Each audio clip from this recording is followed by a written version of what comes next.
എല്ലാ കൂട്ടുകാർക്കും നമസ്കാരം. നമ്മുടെ ക്രിസ്മസ് പരീക്ഷ അങ്ങനെ നാളെ ആരംഭിക്കുകയാണ്. 8ാം ക്ലാസ്സിന് നാളെ മലയാളമാണ്. നമുക്ക് പാഠഭാഗങ്ങളെല്ലാം തന്നെ 9ാം ക്ലാസ്സിനകം മാറിയതുകൊണ്ട് ഒത്തിരി പ്രവർത്തനങ്ങളാണ് കൊടുത്തിരിക്കുന്നത്. അതുകൊണ്ട് കൃത്യനിഷ്ഠയോടുകൂടി തന്നെ പാഠങ്ങൾ കറക്റ്റ് നമുക്ക് പോർഷൻ തീർത്ത് വരുന്നതിന് ബുദ്ധിമുട്ടുണ്ടായിരുന്നെങ്കിലും അല്പം വേഗതയിലൊക്കെ എത്തിച്ച് പോർഷനൊക്കെ ഒരുവിധം ആക്കിയിട്ടുള്ളതുകൊണ്ട് നമുക്ക് എല്ലാ പ്രവർത്തനങ്ങളും കൊടുത്ത് തൃപ്തിയാക്കാൻ കഴിഞ്ഞിട്ടില്ല. എങ്കിലും നമുക്ക് പൊതുവേ ഇപ്പം 8, 9, 10 ക്ലാസ്സുകളിൽ മലയാളത്തെ സംബന്ധിച്ച് മലയാളം ഫസ്റ്റ് ആയാലും സെക്കൻഡ് ആയാലും ഒക്കെ സംബന്ധിച്ച് കോമൺ ആയിട്ടുള്ള ചോദ്യങ്ങൾ വരാറുണ്ട്. അപ്പോൾ അതാണ് ഞാനിന്ന് നിങ്ങൾക്കൊരു നിർദ്ദേശങ്ങൾ തരാം. 8 ആയാലും 9 ആയാലും 10 ആയാലും മലയാളം ഫസ്റ്റിലും സെക്കൻഡിലും ഒക്കെ അതുപോലെ ഇരിക്കുമെന്ന് പ്രതീക്ഷിക്കുന്നു. പിന്നെ നമുക്ക് 8-ലായാലും 9-ലായാലും 10-ലായാലും 1 മാർക്കിൻ്റെ ചോദ്യം, 2 മാർക്കിൻ്റെ ചോദ്യം, 4 മാർക്കിൻ്റെ ചോദ്യം, 10 മാർക്കിൻ്റെ ചോദ്യം, അങ്ങനെയാണ് 40 മാർക്കിൻ്റെ ചോദ്യങ്ങൾ വരുന്നത്. എഡിറ്റിംഗ് ഉള്ള, അതായത് വാക്യങ്ങളെ തെറ്റിയെഴുതാനുള്ള ചോദ്യമാണ്. ചിലപ്പം ഒരു ഗ്രാമർ മേഖലയുമായി ബന്ധിപ്പിച്ച് പിരിച്ചെഴുതാനോ അല്ലെങ്കിൽ സന്ധി ചെയ്യാനോ സമാസമോ വിഗ്രഹമോ കണ്ടെത്താനൊക്കെ ഒരു ചോദ്യങ്ങൾ ഉണ്ടാവാറുണ്ട്. അപ്പോൾ നമുക്ക് പ്രധാനമായിട്ടും കഥാപാത്ര നിരൂപണം, വിശകലനക്കുറിപ്പ്, പ്രതികരണക്കുറിപ്പ്, എഡിറ്റോറിയൽ, മുഖപ്രസംഗം ഇങ്ങനെയൊക്കെ ചോദിച്ച് ചോദ്യങ്ങൾ വരാറുണ്ട്. പലപ്പോഴും മുഖപ്രസംഗം കൂട്ടുകാർ തെറ്റിക്കുന്നതാണ്. അതുപോലെ കഥാപാത്ര നിരൂപണമൊക്കെ തന്നെ ചോദിക്കാറുണ്ട്. അപ്പോൾ അതിനെല്ലാം തന്നെ ഒരു സൂചകങ്ങൾ നമുക്കുണ്ടായിരിക്കും. അതനുസരിച്ചാണ് ടീച്ചേഴ്സ് മാർക്കിടുന്നത്. അപ്പോൾ നമുക്ക് അതൊന്നൊരു സൂചന തരാമെന്നാണ് ഞാൻ വിചാരിക്കുന്നത്. 8-നായാലും 9-നായാലും 10-നായാലും കഥാപാത്ര നിരൂപണം വരാറുണ്ട്. അപ്പോൾ നമ്മൾ കഥാപാത്ര നിരൂപണം കേൾക്കുമ്പോൾ അത് വാരി വലിച്ച് എഴുതേണ്ട ആവശ്യമില്ല. ആ കഥാപാത്രത്തിന് ഒന്നും നൽകിക്കൊണ്ട് കഥാപാത്രത്തിൻ്റെ മാനസിക, ശാരീരിക പിന്നെ അപഗ്രഹനം, അതായത് നമുക്ക് ശാരീരികമായ പ്രത്യേകതയുള്ള വ്യക്തിയാണെങ്കിൽ നമുക്ക് അങ്ങനെയൊക്കെ തന്നെ അതും സൂചിപ്പിക്കാം. മാനസിക അപഗ്രഹനമൊക്കെ തന്നെ നമുക്ക് നടത്താവുന്നതാണ്. അപ്പോഴേ നമുക്ക് അതിൻ്റെ ഒരു സൂചകം എന്ന് പറയുമ്പോൾ കഥാപാത്രത്തിന് കഥയുള്ള സ്ഥാനം കണ്ടെത്തണം, കഥാപാത്രത്തിൻ്റെ വാക്കുകളും പ്രവൃത്തിയും നമ്മൾ വിശകലനം ചെയ്യണം, അതുപോലെ കഥാപാത്രത്തിന് മറ്റുള്ളവരുള്ള മനോഭാവം വ്യക്തമാക്കണം, കഥാപാത്രത്തിൻ്റെ സാമൂഹിക കാഴ്ചപ്പാട് വിശദമാക്കണം, കഥാപാത്രത്തിൻ്റെ നിലപാടുകൾ വിലയിരുത്തണം. ഇതാണ് നമുക്കതിൽ കഥാപാത്ര നിരൂപണത്തിന് പറയുന്ന സൂചകങ്ങളെന്ന് പറയുന്നത്. അപ്പോൾ നമ്മൾ ഇത്രയും കാര്യങ്ങൾ നന്നായി ഒരു പാഠം പഠിക്കുമ്പോൾ ആ പ്രധാന കഥാപാത്രത്തിന് ഇത്രയും പ്രാധാന്യം കൊടുത്തുകൊണ്ടാണ് നമ്മൾ പരീക്ഷയ്ക്ക് എഴുതേണ്ടത്. മിക്കവാറും അതൊരു 6 മാർക്കിൻ്റെ ചോദ്യമൊക്കെയാണ് സാധാരണ വന്ന് കാണുന്നത്. ചിലപ്പോൾ 4 മാർക്കിനും വരാം. അപ്പോൾ അത് നിങ്ങൾ ആ രീതിയിൽ തന്നെ ഇത് എഴുതി തയ്യാറാക്കി പഠിക്കുക. പിന്നെ നമുക്ക് അടുത്തതെന്ന് പറയുമ്പോൾ ഒരു മുഖപ്രസംഗം നമുക്ക് എങ്ങനെ തയ്യാറാക്കാം. പലപ്പോഴും എഡിറ്റോറിയലിൽ നിന്ന് മുഖപ്രസംഗം എന്നൊക്കെ എഡിറ്റോറിയൽ നേട്ടാൽ നമുക്കത് കുറച്ച് നിങ്ങൾ പിന്നെ പ്രസംഗത്തിലോട്ട് പോകാറില്ല. പക്ഷേ മുഖപ്രസംഗം എന്ന് കേൾക്കുമ്പോൾ പലരും പ്രസംഗത്തിൻ്റെയും പ്രഭാഷണത്തിൻ്റെയും ശൈലിയിലാണ് എഴുതി വയ്ക്കുന്നത്. മാന്യസദസ്സിന് വന്ദനമെന്നും നമസ്കാരം എന്നൊക്കെ പറഞ്ഞ അവസാനം ആദ്യമൊക്കെ കാണിക്കാറുണ്ട്. അപ്പോൾ അങ്ങനെയല്ല, നമ്മൾ മുഖപ്രസംഗം എന്ന് പറയുമ്പോൾ എന്താണെന്ന് പല വീഡിയോയിലും ടീച്ചർ പറഞ്ഞു തന്നിട്ടുണ്ടായിരുന്നു. നമ്മൾ സമകാലിക പ്രസക്തിയുള്ള വിഷയങ്ങളൊക്കെ ആയിരിക്കും മുഖപ്രസംഗത്തിന് എഡിറ്റോറിയലായിട്ടൊക്കെ വരുന്നത്. നമ്മൾ പത്രങ്ങളിലൊക്കെ ഒരു പേജ് തന്നെ അതിനായിട്ട് കാണാറുണ്ട്.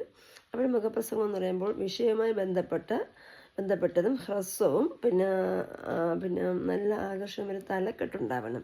വിഷയവുമായി ബന്ധപ്പെട്ടതും ഹ്രസ്വവും ആകർഷകമായ തലക്കെട്ടാനുണ്ടാവണം. പിന്നെ വിഷയസൂചന, ഉള്ളടക്കം എന്നിവ ഉണ്ടാവണം. വിശകലനം ഉണ്ടാവണം.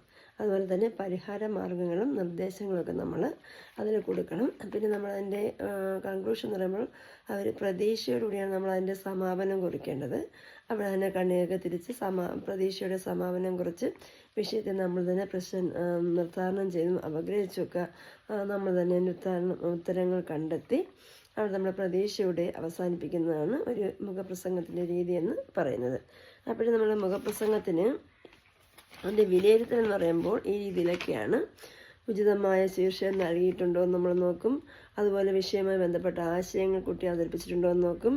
വിശകലനം ചെയ്തിട്ടുണ്ട് എന്ന് നമ്മൾ മനസ്സിലാക്കി എന്ത് ചെയ്യും, അതിനനുസരിച്ചുള്ള മാർക്ക് കൊടുക്കും. പിന്നെ പരിഹാര മാർഗങ്ങൾ, നിർദ്ദേശങ്ങൾ എന്നിവ അവതരിപ്പിച്ചിട്ടുണ്ട്. ആശയം ക്രമീകരിച്ച് അവതരിപ്പിച്ചിട്ടുണ്ട്.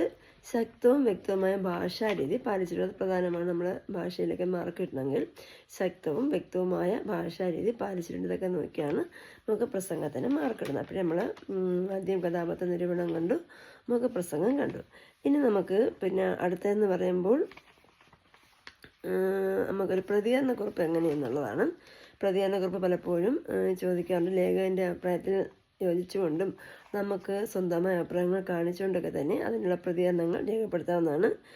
പിന്നെ അത് നമുക്ക് പാഠഭാഗത്തിൽ തന്നിരിക്കുന്ന ലേഖകൻ്റെ അഭിപ്രായവും നിങ്ങളുടെ സ്വന്തം അഭിപ്രായങ്ങൾ ചേർത്താണ് നമുക്ക് എഴുതേണ്ടത്. നിരീക്ഷണത്തിലെ ആശയം കണ്ടെത്തിയിട്ടുണ്ട്, അതാണ് അതിൻ്റെ സൂചന.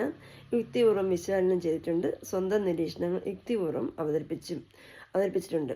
ആശയവ്യക്തതയുടെ സംഗ്രഹിച്ച് അവതരിപ്പിച്ചിട്ടുണ്ട്. സ്വന്തം നിഗമനങ്ങളും നിർദ്ദേശങ്ങളും അല്ലെങ്കിൽ അഭിപ്രായങ്ങളും ഒക്കെ തന്നെ കാണിച്ചിട്ടുണ്ട്. ഇതാണ് നമ്മുടെ പ്രതികരണക്കുറിപ്പിനുള്ള ഒരു വിലയിരുത്തലെന്ന് പറയുന്നത്. ഇനി നമുക്ക് ഒരു പ്രഭാഷണം അല്ലെങ്കിൽ പ്രസംഗം എന്നൊക്കെ നമുക്ക് ചോദ്യങ്ങൾ വരാറുണ്ട്. പലപ്പോഴും പ്രസംഗവും പ്രഭാഷണവും തമ്മിൽ വ്യത്യാസം ഉണ്ടാകുന്ന വെച്ചാൽ ഉണ്ടെന്നുള്ളത് തന്നെയാണ്. രണ്ടിൻ്റെയും ഒരു സംബോധന രീതിയും ഉപസംഹാരവും ഒക്കെ ഒന്നുപോലെയാണെങ്കിലും നമുക്ക് പ്രസംഗമാകുമ്പോൾ നമുക്ക് വിഷയത്തിൽ നിന്ന് വ്യതിചലിച്ചൊക്കെ സംസാരിക്കാൻ ഒക്കും. പ്രഭാഷണമാകുമ്പോൾ നമ്മളെ വിഷയത്തിൽ ഉറച്ചു നിന്നുകൊണ്ട് സംസാരിക്കുന്ന രീതിയാണ് നമുക്ക് പ്രഭാഷണം എന്ന് പറയുന്നത്. ഇവിടെ നമുക്കൊരു പ്രഭാഷണമാണ് മിക്കപ്പോഴും ചോദിച്ച് കാണുന്നത്. ഇവിടെ നമുക്ക് പ്രഭാഷണത്തിൽ എന്തൊക്കെ വേണം?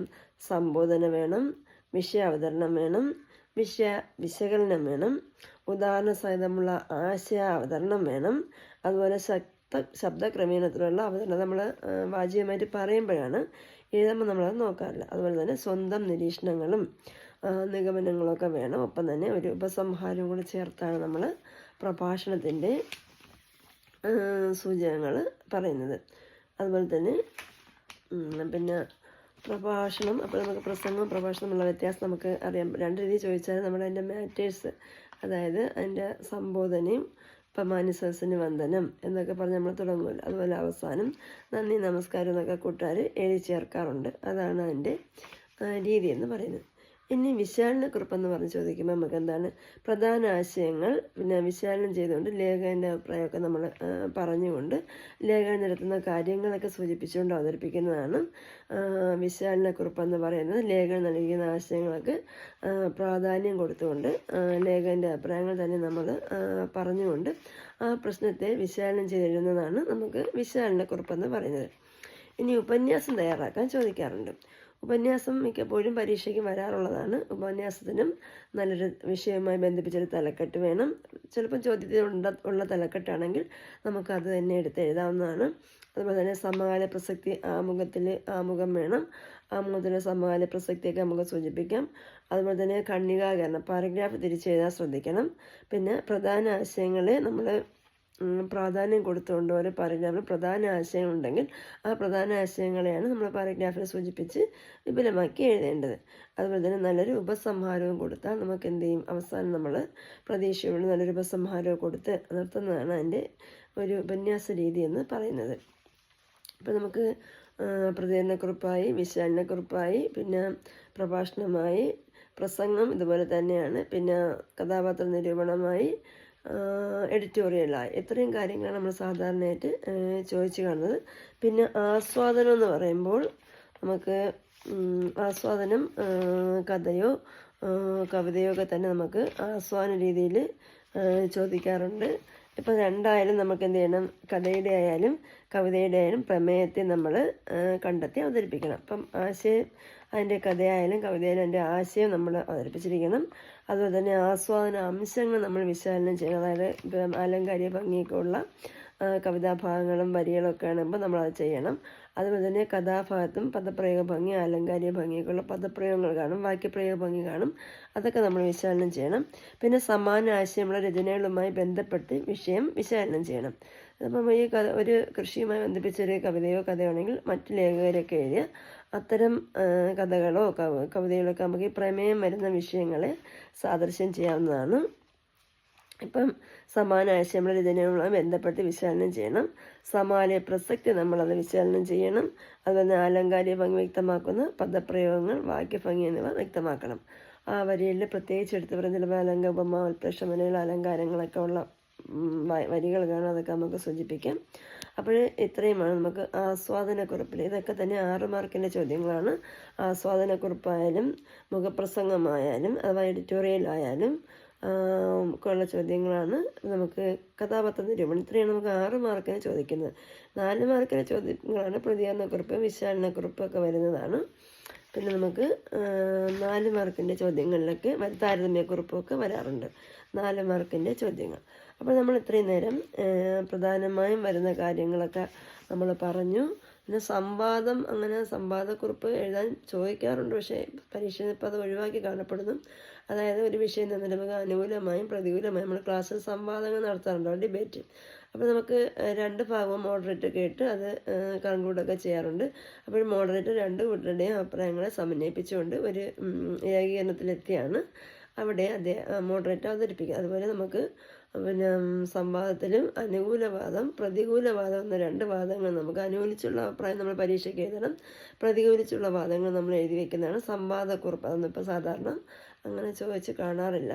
പിന്നെ ചിലപ്പോൾ നമുക്കെന്താണ് ഒരു കവിതയൊക്കെ തന്നിട്ട് അതിൻ്റെ ആസ്വാദനക്കുറിപ്പായിട്ട് ചോദിക്കാം, അല്ലെങ്കിൽ തന്നെ നമുക്ക് പാഠപുസ്തകത്തിലുള്ള കവിതയ്ക്ക് ആസ്വാദനം എഴുതാൻ പറയാം.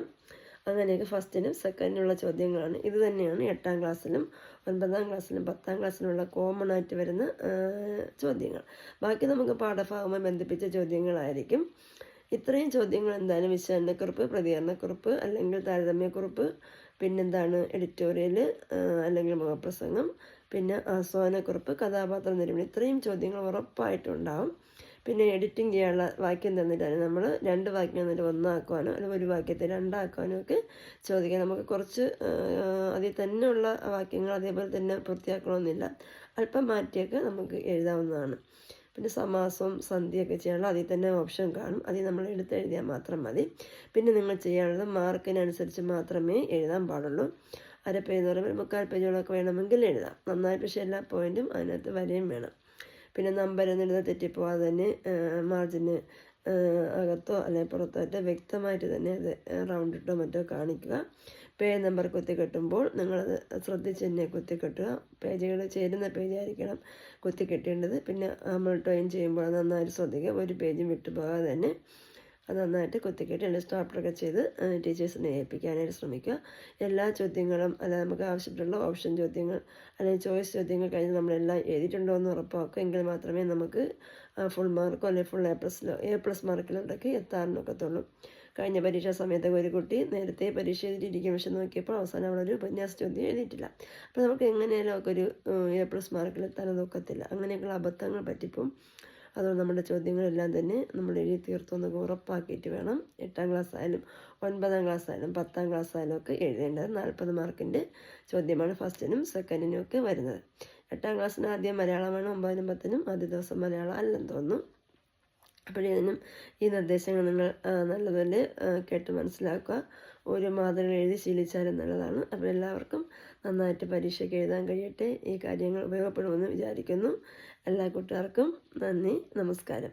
10ാം ക്ലാസ്സിൻ്റെ പാഠഭാഗങ്ങളുമായി ബന്ധിപ്പിച്ചൊരു വീഡിയോ ചെയ്യണമെന്നുണ്ടായിരുന്നു, അത് ഞാൻ നോക്കുന്നുണ്ട്. ഇതിന് ഇത്രയും കാര്യങ്ങൾ എല്ലാ ക്വസ്റ്റ്യൻ പേപ്പറിലും കാണുന്ന കാര്യങ്ങളാണ്. നിങ്ങൾ നന്നായിട്ടൊന്ന് കേട്ട് മനസ്സിലാക്കി ചെയ്യാനായിട്ട് ശ്രമിക്കുക. വീണ്ടും കാണാം. ബൈ.